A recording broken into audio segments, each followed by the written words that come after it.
ভীষণ ভালো আছি। কেমন এনজয় করলে? ভালো এনজয় করেছি, গ্রোথ ক্যাম্পে এসে অনেক কিছু শিখেছি আজকে। আচ্ছা, অনেক কিছু তো জানতেও পারলে, নতুনত্ব জিনিস আসছে। একদম একদম। হ্যাঁ, তো আমাকে একটা জিনিস বলো, তুমি তো এতদিন ধরে কাজ করছো, অনেক দিন ধরে, তুমি আমার অনেক দিনের পুরনো স্টুডেন্ট, এতদিন ধরে কাজ করছো সেলফ আপে।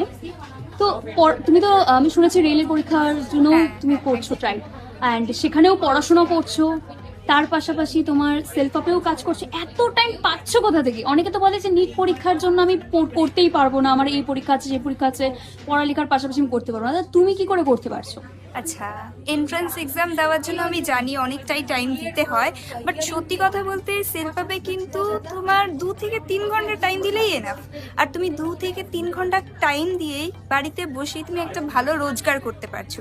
তো সেই বেনিফিট যখন আমি পাচ্ছি, তো আমি কেন সেটাকে ইউজ করবো না? আর যেখানে এত ভালো ভালো হাই ডিমান্ডিং স্কিল পাচ্ছি, স্কিল শিখছি। তো তুমি কি রেকমেন্ড করো যে স্টুডেন্টদেরকে বা হাউসওয়াইফদেরকে বা যারা কাজ করছে, জব করছে, তারাও এই স্কিলস গুলো শিখুক? মানে স্কিলস গুলো শেখা কি খুবই দরকার? অবশ্যই, কারণ আজকালকার যুগে, এআই এর যুগে স্কিল শেখাটা আমি মনে করি অবশ্যই দরকার। স্কিল শিখলে কিন্তু তুমি ইনকামের অনেক অপশনস হ্যাঁ, পাচ্ছ। হ্যাঁ, হ্যাঁ। আর এখান থেকে তো বিজনেস করাও পসিবল হচ্ছে, কারণ একদম, যে একদম। স্কিলস গুলো শেখাচ্ছে, একদম। মানে যারা মনে করছে যে আমি বিজনেসও করবো, তারা কিন্তু কিন্তু আইডিয়াস পাচ্ছে, একদম। রাইট?